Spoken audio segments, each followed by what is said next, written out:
Hey, what's going on there, folks? It is Earthmaster here, jumping in on this beautiful Thursday evening.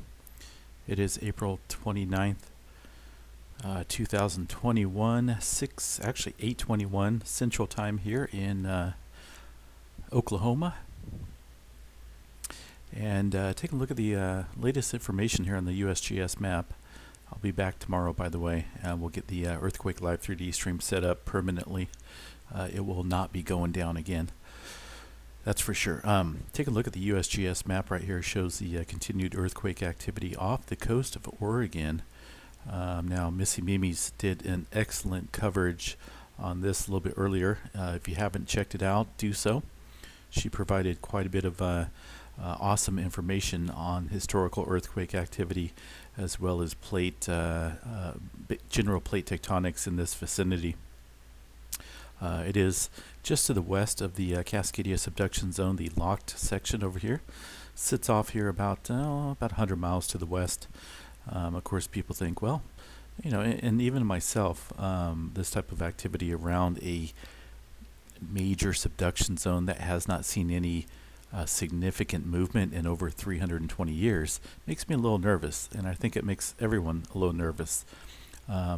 But just today, looking at the data, there's been just a couple earthquakes since Miss Mimi's did her update earlier. Looking at about 6 earthquakes or so within the last 24 hours. A couple 5s, and most recently a 3.9 striking the region. Also down here to the south, a little bit of movement right at the Gorda Escarpment Range.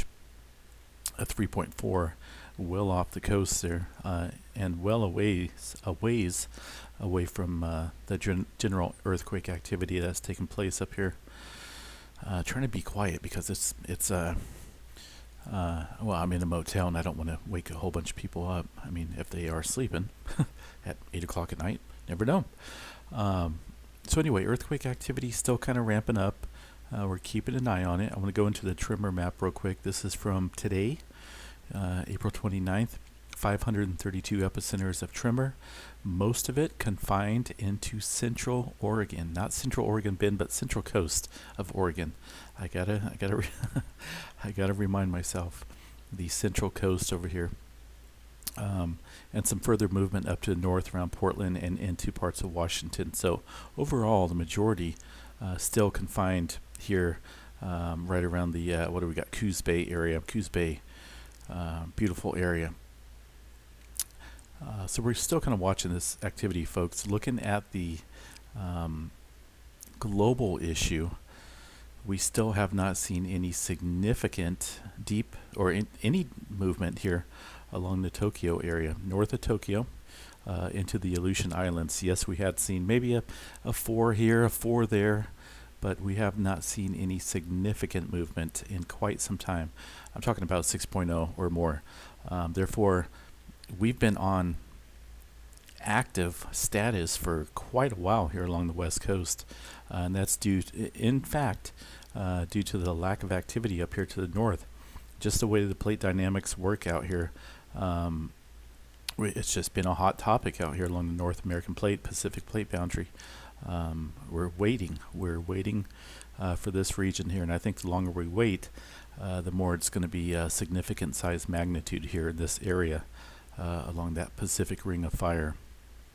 Just be on guard, folks. A little bit of further movement down south here into the Kermadec Trench area. You can see a pretty good cluster of quakes there. I would call those aftershocks for sure. 5.9 looks to be the largest in that area. And on the eastern side of the Kermadec Trench, away from these subduction type zone areas here, earthquakes, I should say. So kind of these guys they're definitely shaking up there quite a bit. Everywhere seems to be active except for up here, and it's just a matter of time. Resistance is building up here, and it has been for a couple weeks now, if not longer. I don't know the exact date, but it's something to watch really closely. I want to go back over here to the Oregon. I don't want to make this a super long video, but this here, and I'm sure Missy Mimi's talked about historical earthquake activity. I just want to cover this real quick. This goes back to about 1900 or so, 5.5 and above for the Blanco fracture zone. You can see how much earthquake activity has taken place since that time frame, quite a bit, and some significant earthquakes as well off the coast of Oregon and Northern California, dating back early 1900s and stuff like that. I'm not going to go into all these, but no doubt this is common, I should say. The activity that we're seeing is somewhat common along this Blanco fracture zone. Even over here around the lock section of the Cascadia, we've seen some earthquake activity in the past, but nothing significant. That area has been building up some tremendous strain for quite some time, since about 1700. So eventually it will give, but the activity that we're seeing over the last couple days off the coast of Oregon is, you know, I don't want to say common, but it's not rare. So you know, I don't like to fearmonger. I don't want to be too concerned. I mean, I'm concerned, but I don't want to place fear out there. I just want to get the knowledge out and make people aware of what's going on. Of course, I think any type of earthquake activity along an area that's locked and loaded in a subduction zone is not good. But especially with the tremor that's going on. So it's just it's kind of just a waiting game right now to see what happens. But I just thought I'd throw that out there, that it's you know, it happens. There's definitely been quite a bit of earthquake activity out there since 1900. So yeah, it's just best to be prepared for sure, folks. A little earthquake activity in Northern Cal, some more movement down south here. Not a whole lot, just kind of looking like a typical day in California. Seen some earthquake activity up here in Washington. Looks like a 2.5 or so. See what else we got, folks. A little bit of movement down here near Mexico, 5.0, pretty deep. 45 kilometer, or 5.0, yeah, 45 kilometers below surface for that quake.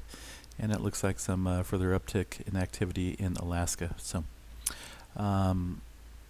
Chile, or I should say Argentina area, South America, seeing some deep subduction zone quakes there. Inland, 136 kilometers for this 5.7.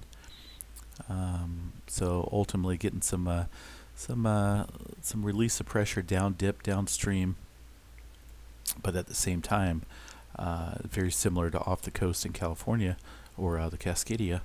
That subduction zone right there ultimately builds up back pressure as well when you get those deeper earthquakes. So just pay attention to this region as well. All right, folks, I'm going to jump off here. I don't want this to be an extended video. Yellowstone National Park, a little bit of uptick in activity. You can see some movement. Most of these are in fact here's some microquake activity, localized, these individual spikes, but these right here look to be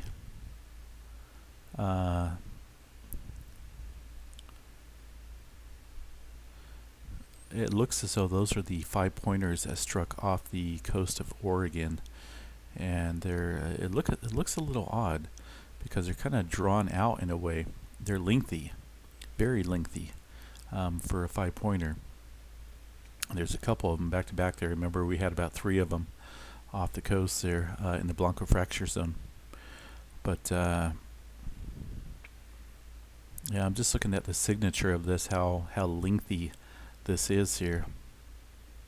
But you know, the USGS says those were 5-pointers, and it definitely got to take their word for it, right?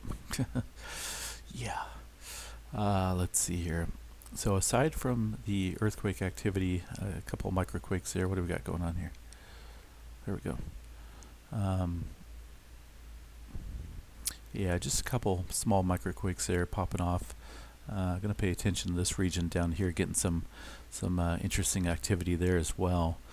Not for sure if those are indeed earthquakes or not, but it's kind of showing up a little bit as earthquakes. So, all right, folks, I'm out of here.